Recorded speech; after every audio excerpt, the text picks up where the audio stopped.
Thank you so much, Dr. Flory. It's such an honor to be with you all to share in this work with the great folks from USC, as well as be with you all on a Saturday morning. Thank you for that on a rainy Saturday morning at that. It looks like outside my house here in the Pasadena area.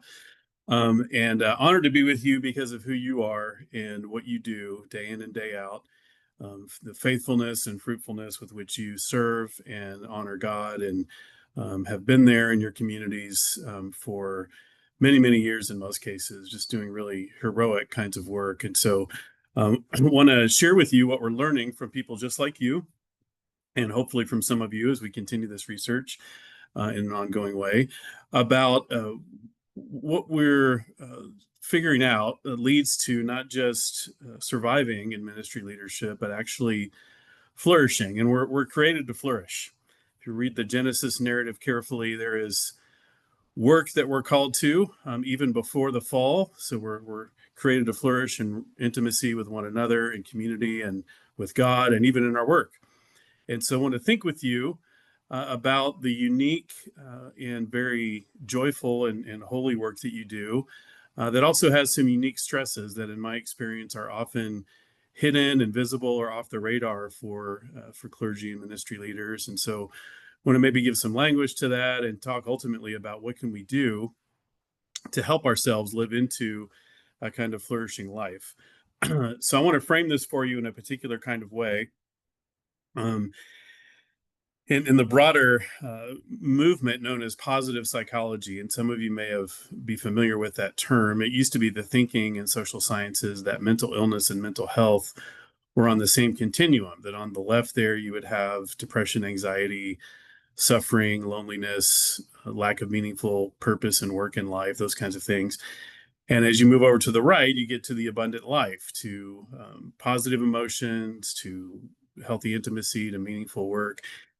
And the more recent thinking is that in the last 25, 30 years or so, is that those are actually two different axes that intersect to form four quadrants, such that the upper right-hand corner is human flourishing. And you can see there that is on the end of the continuum, the horizontal axis, where there's low mental illness. In other words, there's a minimization of the difficulty. But it turns out that's only part of the equation. We also need the presence of what's called positive mental health, the presence of some things that promote flourishing, combined with the absence of the difficulty or minimization of it, to get all the way to human flourishing. And what we find is that a lot of pastors and ministry leaders hang out in that upper left-hand quadrant, where they would say, yes, I experience depression from time to time and symptoms of burnout, my physical health struggles, but also I wouldn't trade this for anything in the world. I love what I do. It's not just a job. It's a calling. It's who I am. And all those kinds of things are all sort of combined in the mix. And so what we want to think about together is how do we help ourselves and help one another live into that upper right-hand quadrant as much as possible. We know from the general positive psychology research that there are ebbs and flows to well-being. Not every day is a great day in life. Not every day is a great day in ministry. You all know that. And we initially set out to kind of track the typical rhythm of your typical pastor in urban areas in North America. And I would imagine most, if not all of you, are in an urban context, which is its own unique set of joys and challenges. And the big research finding that won't surprise any of you was that there was no ebb and flow for your typical North American pastor. In other words, it's an inherently unpredictable role. Every day is different and different than you think it's going to be when you put your calendar together, because things happen that were unexpected in people's lives and in society and in the world, and you're constantly having to adapt and respond to that. And so that inherent unpredictability is one of the things that maybe we can talk about. How do we what do we do with that in a way that can help increase our joy and well-being? We also know that daily well-being accumulates. And this really is the biggest thing I want you to hear this morning, that both positively and negatively, well-being accumulates. And what we find is that pastors can be so busy getting to the next urgent thing, the next urgent thing, the next urgent thing, because there's always a next urgent thing in a local church, in my experience, at least that somebody thinks is urgent. You may not think it's urgent, but somebody does. And we can be so busy responding to all of that that we don't pause and take a step back from the flow of the busyness and just pay attention to what we're carrying in terms of stress. Where are we carrying stress in our body? What are we carrying emotionally from the nature of the work God has called us to do? And even taking time to step back and dwell on the positive things, the moments of joy. And so consequently, the negative well-being, or what we call ill-being, can accumulate, but it does so outside of our awareness until it hits a threshold of severity and forces us to pay attention to it in some way. And so part of a lot of the practices that research is suggesting really help us are ancient Christian spiritual practices. So they're not necessarily new, but a lot of them have to do with this idea of pausing and stepping back and paying attention to that accumulation. And we know that well-being happens in an ecosystem. And this is why we're so excited to partner with the CRCC and Dr. Flory and the expertise there on organizational health, because it is a both and. We're finding that we have to play our part as ministry leaders to create a rule of life or a sustainable rhythm of practices that help us flourish. But the environment in which we serve and the organizational health of the church or ministry organization we're working with makes a big difference in that well-being as well. And there's a mutual influence that goes back and forth between those two things that we're going to explore more. So stay tuned for more information about that. But want to think together about ecosystem well-being, not just you as a leader. That's obviously very important. That's why we're having this conversation, but think broadly in terms of the systems that you're embedded in. All right, so what I want to share with you today comes from a project that's been going on for almost 15 years now called Flourishing in Ministry. And after research with over 20,000 people, just like you, ministry leaders, clergy, we have arrived at our 5-dimensional model of flourishing in ministry. I'm not going to cover the whole model today because we don't have time, but I'll cover a couple key pieces. But it's these 5 dimensions: daily well-being, resilience, thriving, and authenticity. And then the 5th dimension is that ecosystem piece that surrounds the whole thing that you can see there. And we know these dimensions are interrelated, such that the more daily well-being we experience, the more resilient we become, which leads to more thriving and deeper authenticity, which then in turn leads to even greater daily well-being and more resilience. And so this builds on itself like a positive spiral staircase that gets broader in circumference the further up you go. Now, the opposite can also be true, that if one of these starts to diminish, then it can pull down the other dimensions. And that's especially true with daily well-being. And that sense of daily well-being, just basically having a decent day, not necessarily the best day you've ever had, but that's the first thing that gets low for pastors. It's that sense of daily well-being because of the daily stress and strain and the accumulation of all of that.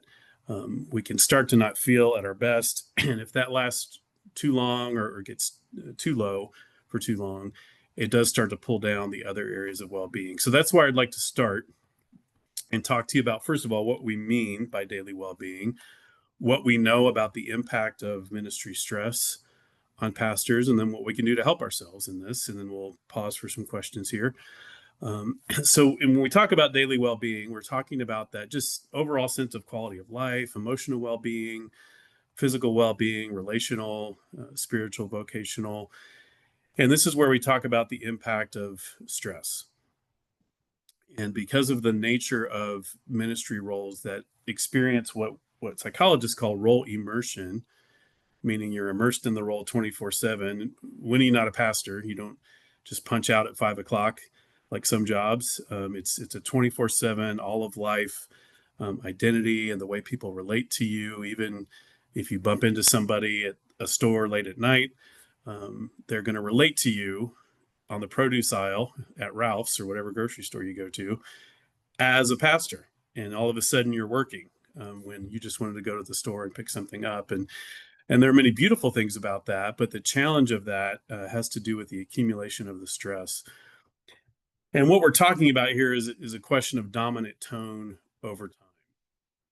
And please hear me, what I'm not suggesting is what some researchers call toxic positivity, meaning Once you become a person of faith, then everything's great and you never have any difficulties or troubles. Not suggesting that at all. That's not biblical, in my opinion, in Christian scripture. But we are talking about, more often than not, experiencing these kinds of things. Not every moment of every day, and certainly there are challenging, hard parts of life, seasons. But even in the midst of difficult seasons, do we have moments of feeling peaceful, grateful, experiences of awe and worship, perhaps, feeling joyful, those kinds of things, such that we develop what we call a sustained positivity, meaning that more of the time than not, there's an overarching kind of positive tone to our sense of well-being? Or do we experience these kinds of things in a dominant kind of way? Now, all of us, again, are going to experience some of these things probably every day, especially given the kind of work that God has called you to, where you're journeying with people, you're immersed in the human condition and all that that means in an urban context, including exposure to trauma in other people's lives or direct exposure to trauma, depending on the kind of context in which you're serving. And so we can all experience these kinds of things every day, and that would be human. That's how God created us. However, if these kinds of things become dominant more of the time than the positive emotions over a significant period of time, then that's something for us to pay attention to. A key mentor in my own life, I went to graduate school at Fuller Theological Seminary, and there's a man named Dr. Archibald Hart, who was the dean of psychology there for many years, and was one of the first people to really study ministry stress and trauma and ministry burnout in a systematic way, really starting back in the 1970s. And this is my favorite quote of his that I want to share with you, that pastors don't get into trouble because they forget that they're pastors. That's not the issue. We tend to not have trouble forgetting that. We get in trouble because we forget that we're persons. You're a person, you're a human being, which means you have limitations and vulnerabilities, and we also need to pay attention to those, or we will experience consequences. So let me share with you what we know at this point about the health of pastors based on this has been replicated a number of times in really sophisticated research. We know that clergy are at higher risk for and have a higher rate of what's called metabolic syndrome than the general population of North America. What is metabolic syndrome? If you have three of these five things: high blood pressure, high triglycerides, which is the bad cholesterol, low HDL, which is the good cholesterol, it should be a certain level or higher, often comes up with exercise, and high fasting blood sugar, which of course is connected to diabetes when it becomes a full-blown disease, and a large abdominal circumference, meaning moving into clinical obesity territory, the way a physician would diagnose that. If you have three of those five things, you have metabolic syndrome. Why does that matter? That matters because metabolic syndrome puts a person at exponentially higher risk for cardiovascular disease, heart attack, stroke, arthritis, kidney disease, lung disease, diabetes, bunch of bad stuff that could impair your capacity to serve effectively or even cut short your lifespan. And so then the question is, well, why are clergy experiencing this at a higher rate? And we think what's happening is because of that 24/7 role immersion piece and just responding to all the demands that are placed upon pastors. It's really unlike any other job in that way. We are constantly overtaxing our own stress hormones, our stress response system physiologically all the time without realizing we're doing so, and then not taking the time to sleep enough, exercise enough, pay attention to healthy nutrition, and bring that stress response system back down to baseline rest. We have to be really intentional about that. And so it's chronically elevated, which leads to metabolic syndrome. It can also lead to depression. Not a ton of research out there on clinical depression among clergy, but the research we do have would suggest that the rate of depression among pastors is at least a percentage point or two higher than the general population, and the rate of depression among clergy spouses is actually higher than that of clergy, which is higher than that of the general population. Probably for a number of reasons. The stress physiology I was just mentioning. There are lots of other psychological reasons that ministry is sort of depression inducing, just as an occupational hazard of the job. And so I share that because I want to normalize it for you. Because so often in my experience, a pastor has said something to me like, oh, I bet I'm the first pastor you've ever talked to who's this discouraged or this down. And we can tell ourselves something like this: I should not be feeling this way. I'm a pastor. I've been doing this for 20 years. God has used me in powerful ways. I maybe have a theology degree. I should not be feeling this way. And so we can beat ourselves up internally a bit for feeling down, which of course doesn't help. The depression just makes it worse. And so I want to encourage you to give yourself permission to be human today and just normalize this for you. And if you are or ever become in a season of feeling significantly depressed, feel free to reach out to me. And there are a number of folks in LA I can refer you to who specialize in working with pastors who could help journey with you through that to a place of wholeness and recovery. So the good news is, and I'll cover this slide and then pause for a minute, these numbers don't have to be this way. There are things we can do to help ourselves to both recover from the inherent and complex stress of ministry leadership that is very unique. There just is no other job description quite like being the pastor of a local church. And also prevent some of these things from happening so we can live into the flourishing life and be at our best so that we can be the most effective tool for God's work in the world. And so we start with contemplative spiritual practices. These seem to be particularly helpful for ministry leaders. Not that other spiritual practices are unimportant, but contemplative practices like meditation, Christian meditation, centering prayer, Ignatian spiritual exercises, if you're familiar, and the practice of Sabbath, taking time away from work, from ministry work, including taking a mental break, which is why the word detachment is there. We need to play. We're finding it's important for you to have a hobby, some sort of niche activity that takes your full attention to do it, that you enjoy doing just for the sheer enjoyment of the activity, and you have some skill in doing. It can be developing skill, but to do that for at least a half an hour a week, we're finding is incredibly restorative, because we take a physical break from ministry when we do that, but we're also taking a mental break from the work when we lose ourselves, if you will, in a recreational kind of activity that is just enjoyable to us. And so I encourage you to build that into your life. Taking care of our body, I can't say enough about the importance of good sleep. 7 to 9 hours a night is what all the experts say that we need. Regular exercise. A couple studies suggest the average pastor in America exercises once a month, which is not going to be enough, right? So we need to bump that up and make sure we're paying attention to healthy nutrition as well. Very basic things that we all know we should be doing. But the reasons that pastors don't do those things get very complicated with respect to the demands and time management, energy management that's required of the job. So just encourage you to pay attention to those things.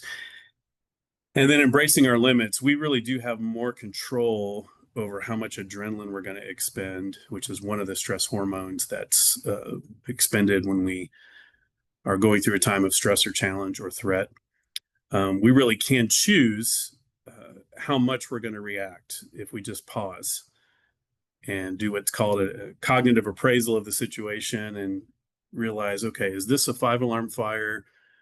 No, it's not. It's only a 1-alarm fire. So I will go into 1-alarm fire response mode, as opposed to indiscriminately reacting to everything as if everything's a 5-alarm fire, which can just happen sort of out of the momentum and habit of the busyness of ministry if we're not careful. And so to slow down and respond in proportion to whatever the situation is can really actually help reduce blood pressure, reduce cholesterol, reduce depression, anxiety, all those kinds of things. If we just pace ourselves with how much we're going to let ourselves react and learn to respond rather than knee-jerk react, and pay attention to boundaries, what we'll say yes to and no to, when we'll take time off, all those kinds of things.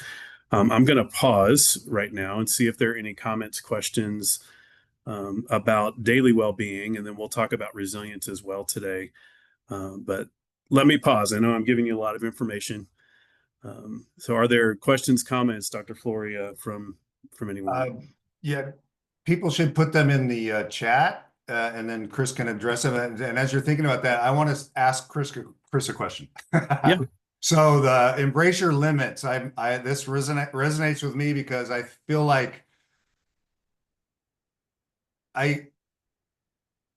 it's intellectually, I understand that, but in the moment, when people are asking me things or I have deadlines or whatever, it intrudes on my life such that I wake up at 2:30 in the morning and think of all the things I need to be doing. So it affects all this other stuff. So do you have any kind of, not tricks, but techniques or ways for people to think about that? Because I think that's generally what most people in leadership positions experience.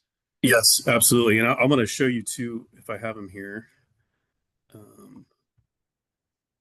Actually, two images as an answer to that. So share these from a pastor in New York City named Pete Scazzaro. Some of you may be familiar with his work. Emotionally healthy discipleship, emotionally healthy leader, great resources.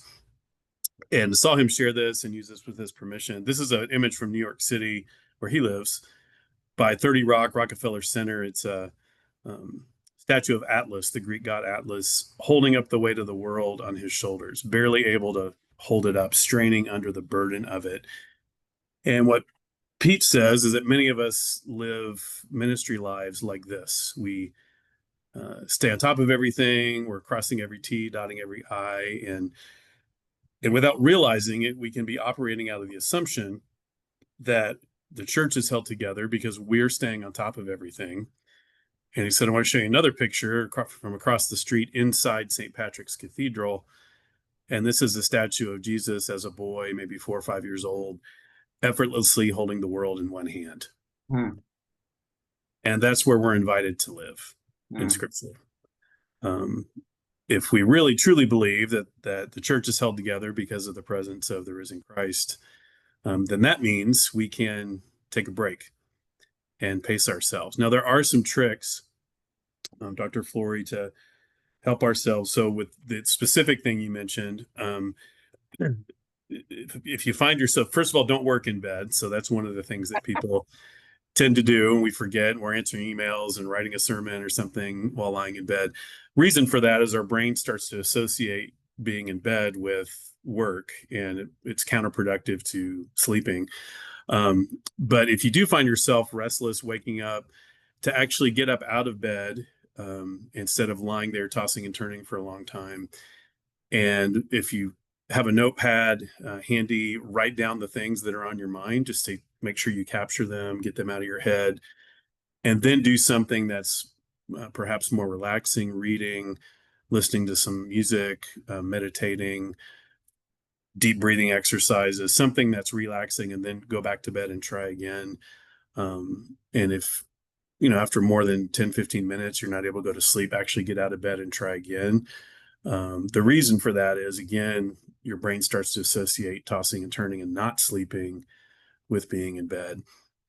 But some of that too is pacing ourselves. I'm thinking in response to your question, I was working with I have a leadership coach that I work with, and this is 4 or 5 years ago. We were chatting about I had overcommitted myself yet again in my life and was complaining about that. And he said, do me a favor, pull up your calendar. What do you see there? And I said, I see speaking engagements and sermons and deadlines and all kinds of things.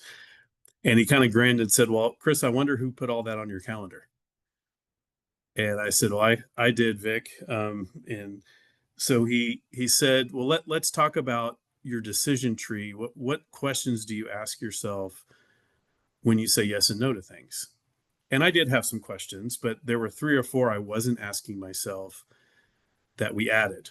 One of those was, if I look at the calendar and I see, okay, I've got time to do that thing that somebody's asking me to do in the calendar.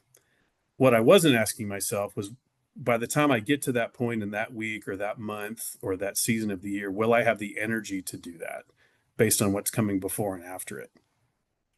And so I've started asking that before I say yes or no to things. And that one small adjustment in terms of energy management has been a game changer for me, just to have boundaries around what I say yes and no to based on a series of questions. So that's another example of the kinds of things that can be helpful. What we find in the research is most pastors, to be in a sustainable place, need to reduce their workload. And I know you can't do this overnight, but reduce their workload by 15 or 20% to really be sustainable for, year in and year out, and do it out of a place of vitality and health. So other questions? Can you see the chat, Chris? I can pull it up. Yeah, pull it up. There's a few questions in there. One is, you can read them, but I'll read them out loud for everybody. What signs should leadership look for in their pastors so they can help, which is interesting. Then the others, a couple of them about contact information, websites, emails, etc. And then practical tips for those who are bivocational, which is actually the reason why we're doing this on a Saturday, to That's catch right, you mentioned that. people that can't do it on, say, a Monday morning, which we normally do. Yeah, great question. So I'll tackle the website one first, and I'll put this in the chat. www.flourishinginministry.org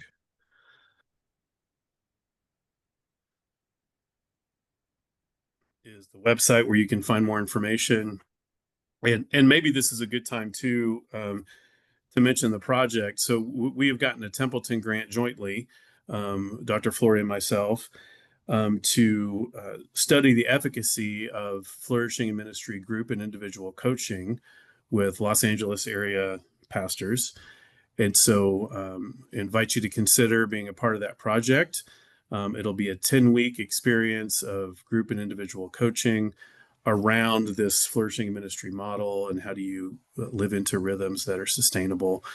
And we'll be able to give you a stipend, compensate you for your time, and then also kind of track your well-being with our Flourishing in Ministry web-based feedback tool that is also free and available on the website for pastors. So we just put the interest form link in the chat, so feel free to sign up there. Would love to have you all consider being a part of that. So again, you're going to receive a lot of helpful coaching and minister to one another, and we'll get to look at the efficacy of what we're doing, because we think we know that this is effective and helpful, but we want to make sure of that through some rigorous scientific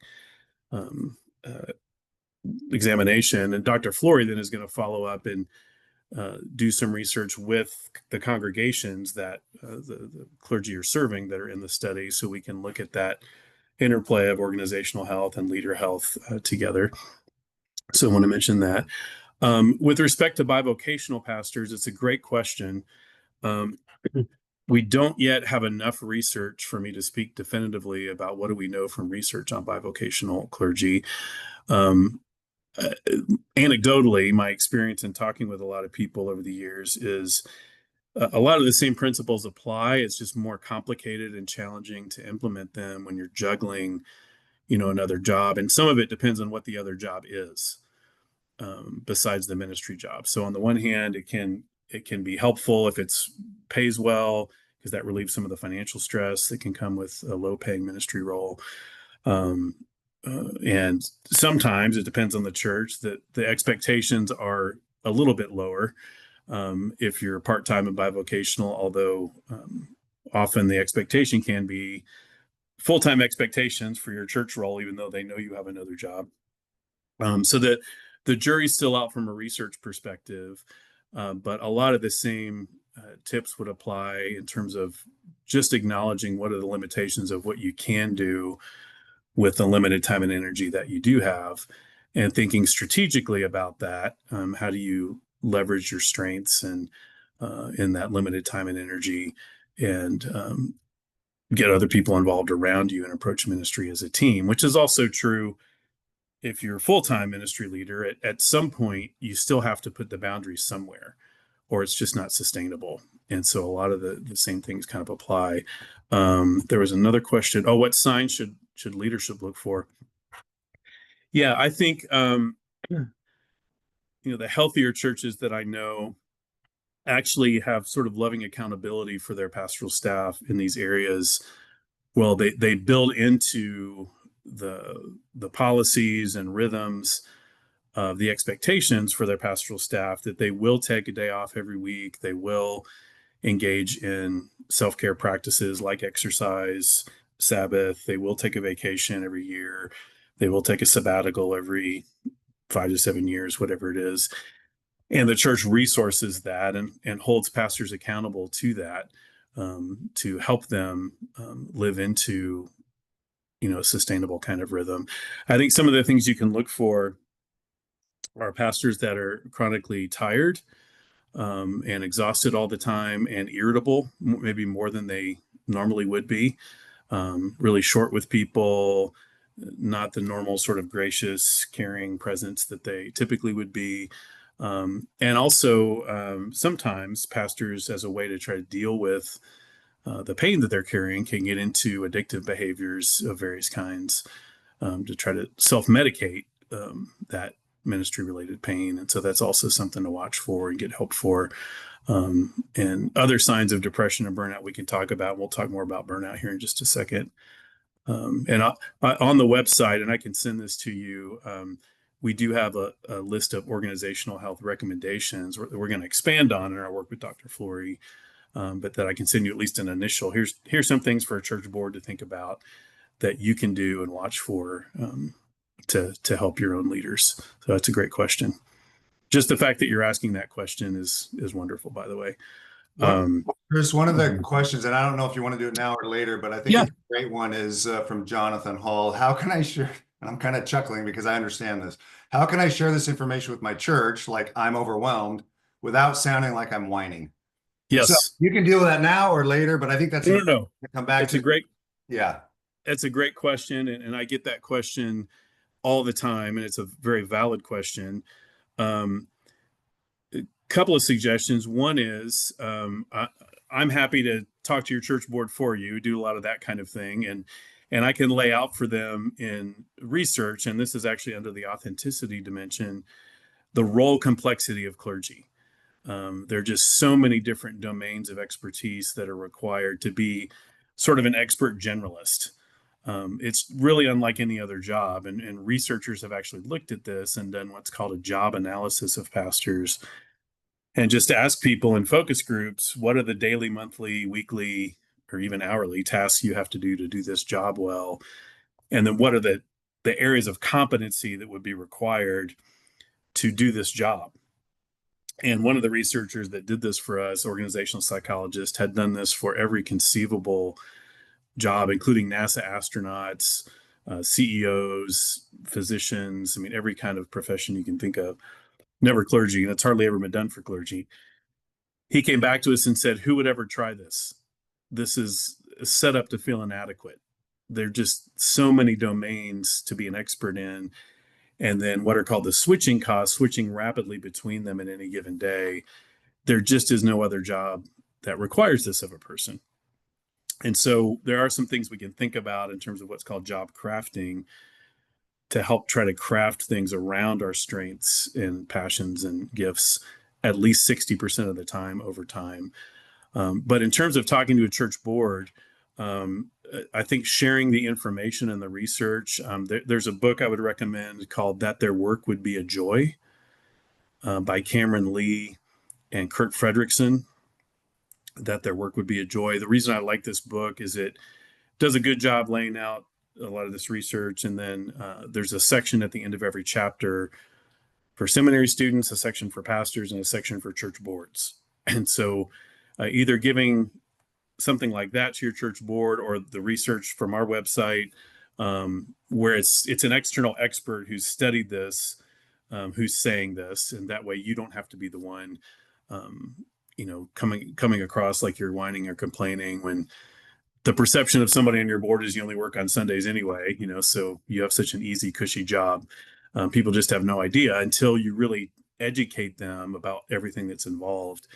And so to share some of those external resources or have someone like myself come in and make that case sometimes can be really helpful.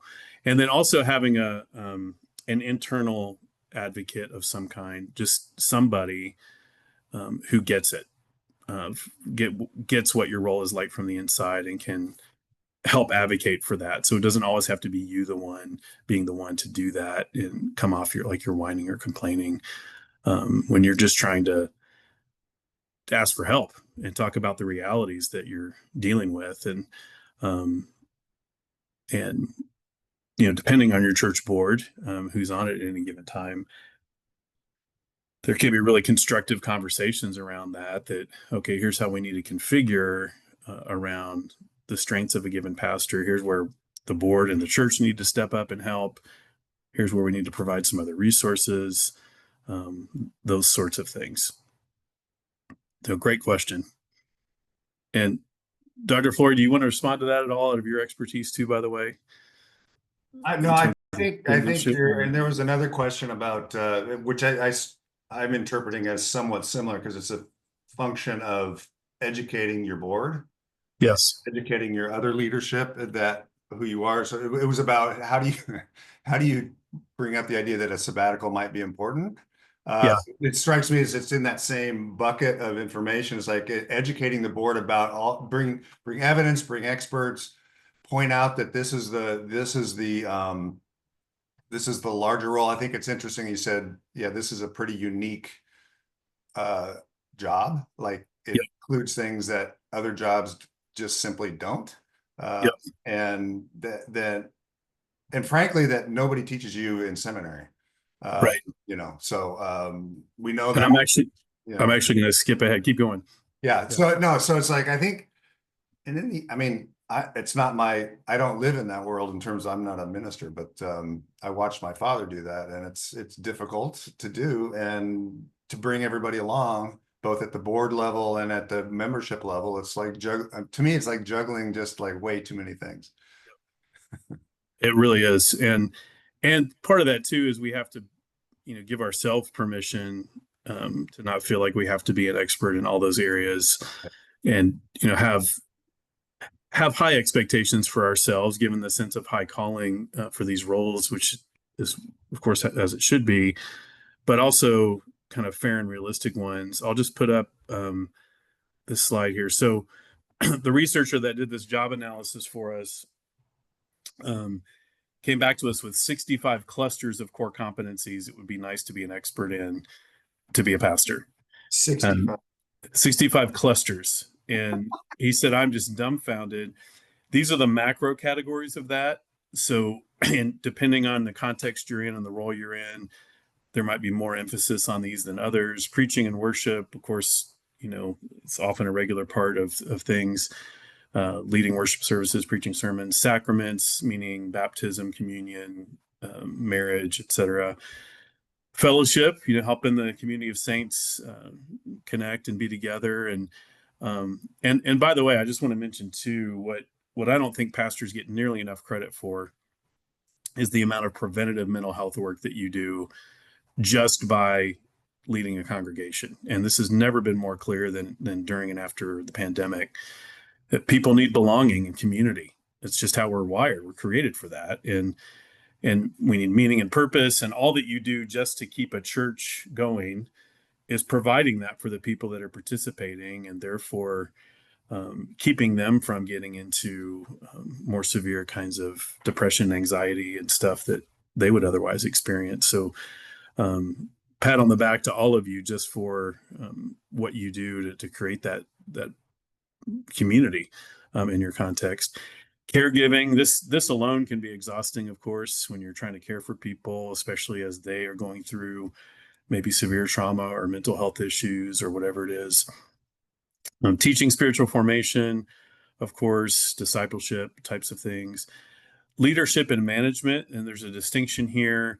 Leadership being more the vision casting, kind of the organizational leadership side of things, where you're shepherding a group of people toward a more complete vision of living out the gospel in your community. The management part is, like facilities, making sure the plumbing's working and the air conditioning, and the church van for the youth group broke down, so that needs to get fixed, and all those management pieces that, again, nobody ever told you maybe in seminary that you would ever have to do, or you never imagined you would have to do, and yet there you are, trying to figure it out. Communication of all different kinds, both mass communication, verbally and in written form, website, email, nowadays social media perhaps, evangelism, if you're part of a larger denominational structure, denominational service, and then self-development, which is one of the perks, by the way, of being in ministry. We get to focus on our own growth and study theology and scripture as part of our work. But if you just think about the breadth of that list, and then each one of these breaks down into other subcategories, then it can be overwhelming. And what we have learned is that we want to do what's called job crafting around your capabilities, what you're good at, what you're gifted in, either by temperament and just God's gifting, or because you've trained and developed skill and personality characteristics, but also convictions, your values, what's most important to you in your own personal theology, and how does that align with the particular context in which you're serving. And that goodness of fit, not just what's called person role fit, meaning, fit for kind of ministry leadership in general, but for a particular congregation in a particular context at a particular point in time, is a big deal. And so here's some of the things that we can do to help ourselves in this area. One is cultivating self-acceptance. What we've found is that pastors who tend to flourish long-term have developed what we call a quiet self, meaning something along the lines of authentic Christian humility. I don't know, Dr. Flory, if I've mentioned this to you, but I've been a part of a study at Boston University where we're studying humility in pastors.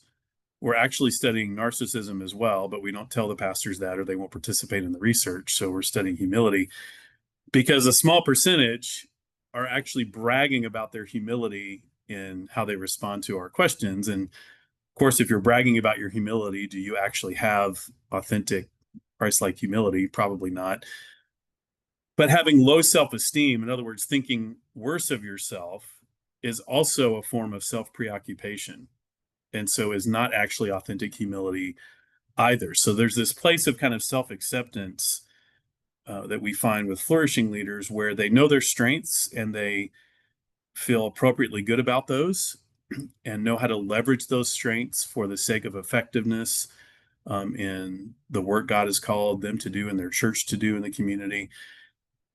But they also know their vulnerabilities and weaknesses and have taken steps proactively to ensure that those vulnerabilities don't in some way undermine the work that the church is trying to do.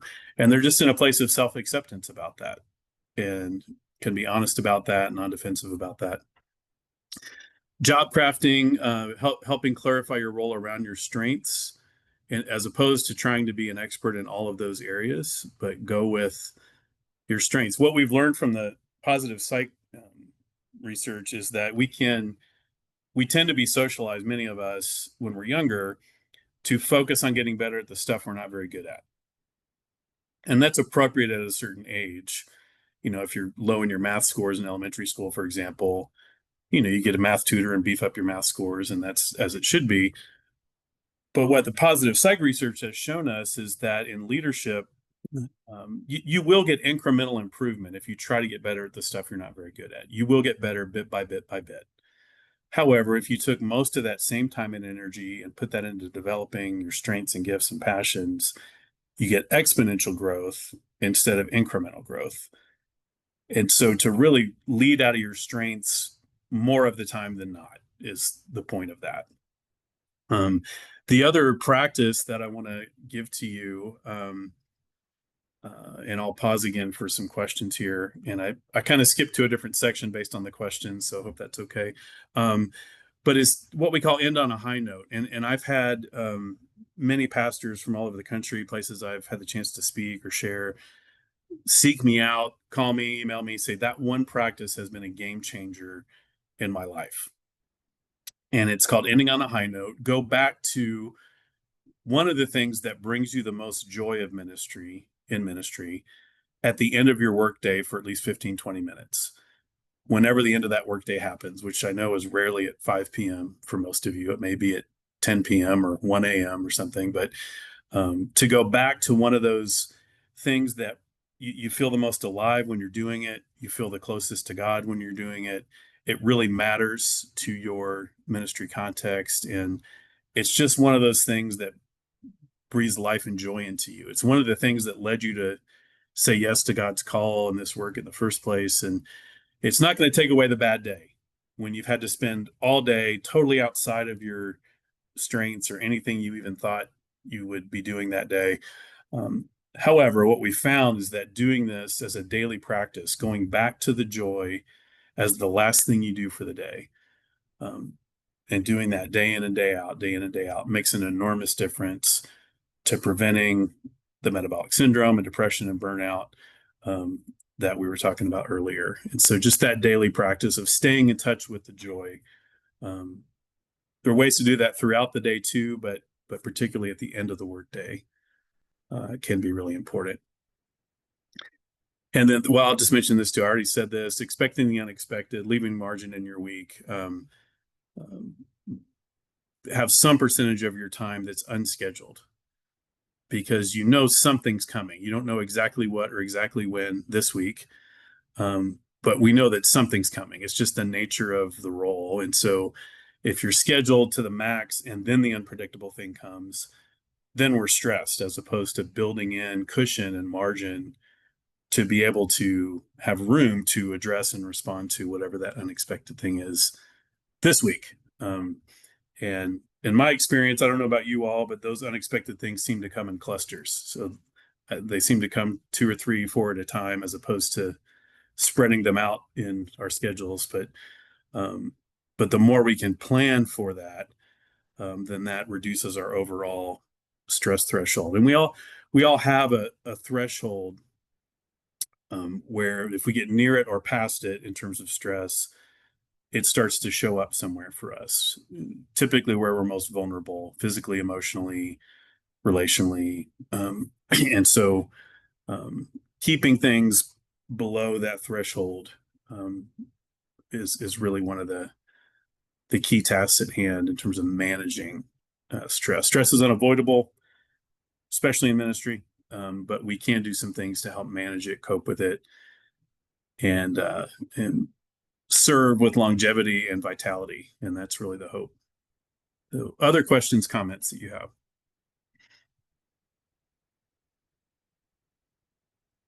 Sorry, there's one that I was muted, which some people like. How do you approach your pastor when you see signs in the pastor, I think they're saying, of distress, and they think it's business as usual? So essentially some form of denial over the kind of amount of stress they're experiencing on a daily basis.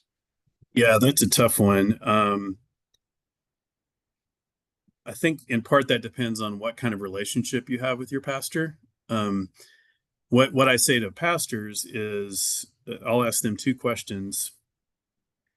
If you were going to end up leaving ministry prematurely, like say, a couple years from now, what would be the reason?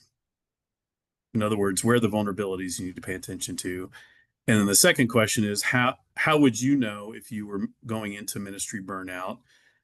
Because it hides itself from the leader who's going into burnout. There's something about ministry burnout that is insidious. It sneaks up on people. And so we all need people who love us, who know us well enough, and also have permission to speak into our lives when they see those early warning signs that you're talking about. So I might approach it, depending on your relationship with your pastor, from a position of care, and just out of concern. But it might be that you may not be the person in their sphere of influence that's designated to speak into their life in that way. And part of the defensiveness that you may get is pastors get so much what one author calls presumptive criticism. In other words, people presuming to know better than they do how to do their job and feel incredible amounts of permission to say that to them and to everyone else on Facebook or Instagram or something. And so there's just a lot of unfair criticism and a steady diet of that it can get very difficult for anybody to sort of separate out what's the legitimate feedback I really need to pay attention to, and this person is sharing with me, speaking the truth in love, as Scripture commands us to do, and I really need to receive that as care for me, versus this is that person's issues that they're working through on me, and it's just one more criticism, and can get really difficult to distinguish between those two things. So I would say approach it sensitively, but I think it is fair to ask for pastors to have somewhere in their lives, certainly if they're married, in their marriage, but beyond that, at least one close personal friendship, often outside of the congregation, where they can just be a person. But sometimes having a coach, having a therapist, a spiritual director, somewhere where they're unburdening themselves and paying attention to these things. I think it's fair to hold them accountable to that and help provide that, help resource that if possible. I know churches have limited resources financially, but I would say approach it sensitively. The last thing I might say, because of the defensiveness that I think is going to be there for most pastors, because of all the criticism, to use what's called the good old sandwich technique. This is an old counseling technique, but to start with an affirmation that's genuine, that's something you deeply appreciate about your pastor, then share the concern in a kind way, and then, which is the meat of the sandwich. So the first affirmation is the first piece of bread, the concern is the meat, and then the other piece of bread is another affirmation about something else. That it has to be genuine, both affirmations. It's just much easier to take that in than if you just gave the meat of the concern without the sandwiched kind affirmations, if that makes sense. So that might be another helpful way to approach it, depending on your pastor. It's a great question. Yeah. This screen that you have, a slide you have up. So this is your work? Yes. So that's our website. You can find out more information. That's my email address. And then, yeah. And this is then separate from what we're going to do together. Correct. Well, this is embedded in that, but Yeah. If you want more information about that study, and if you'll get information about it automatically because you're already on Dr. Flory's email list, and we'll be sending that out very soon about the study, which will launch in the fall. Yeah. And there'll be several opportunities to enroll in that and receive the coaching along these lines, and journey with some other LA area pastors. I put the link to the interest page back in the chat. They're just the second to the last one. So if you're interested, either go to that screen now or copy it and save it for later. But that's one way to share your interest with us, but we will be sending out emails to everybody. So. And Dr. Flory, do we have time for me to just end with a story? Yeah, sure. Image? Absolutely. So I was thinking about this as I was this morning watching a little bit of the footage from the Pope's funeral that happened in the middle of the night, North America time. Had a chance to go to Italy a number of years ago, been one time, fabulous experience with a friend of mine who's a pastor. And we decided to go to the catacombs outside of Rome. And if you're not familiar, the first century, when the church was being persecuted by the Roman Empire, as the church was growing and being founded, the Christians, early Christians, decided to bury their loved ones because they believed so much in whole person resurrection. They wanted to preserve the bodies of their loved ones when they died or were martyred. And the Roman Empire cremated everybody because it was more efficient. And so they had to go outside of what would have been the ancient city limits of Rome, and they dug tunnels underground to bury their loved ones. And this is a picture of one that we visited. There were 9 levels deep underground, over 1 million Christians buried in this one catacomb. And you could see powerful Christian symbolism carved into the stone as you walk through the catacombs. The little fish symbol that you can see on the bumper stickers from Christian bookstores, that's the reminder of the feeding of the 5,000 miracle. The Chi-Rho, the Greek letters that were the symbol for Christ, are carved into the stone. They would carve the date that a person died on the stone, but they carved it as a birth date, believing that's the date that person was born into all eternity with Christ, which is really powerful. And then the tour guide that was taking us through pointed out that the powerful architectural symbolism that you see in this picture that's all throughout the catacombs, and that's the Roman arch. And you can see archways all throughout this picture. And that was a Roman symbol for victory. So you can see throughout Rome, when a Roman emperor would conquer another part of the world, they would build a big, huge arch and have a big parade. And because the Roman arch was like an engineering marvel at the time in history. And what Christians did was they took that symbolism and intentionally built it into the catacombs as a reminder of the victory of Jesus Christ over death, hell, and the grave. And it's a very powerful symbol and reminder. And this is where they held worship services amongst their deceased relatives in the early church, and how much they had to cling to the belief in the resurrection and promise of the return of Christ to do that. And so I share that as an image with you to say, you do have an incredibly stressful role. It's also incredibly joyful. But whatever you are going through at this time in your life, at this time in ministry, at this time in history, when there's so much political polarization and unrest and all kinds of challenging social issues that all converge upon pastors in a stressful way, I just want to remind you there's an arch of victory over your life and over your family and over your church. And we want to think together with you in an ongoing way about how do we draw upon that hope in very practical ways around your own well-being and effectiveness. And just really thank you for sharing the time this morning on a Saturday. Dr. Flory, thank you so much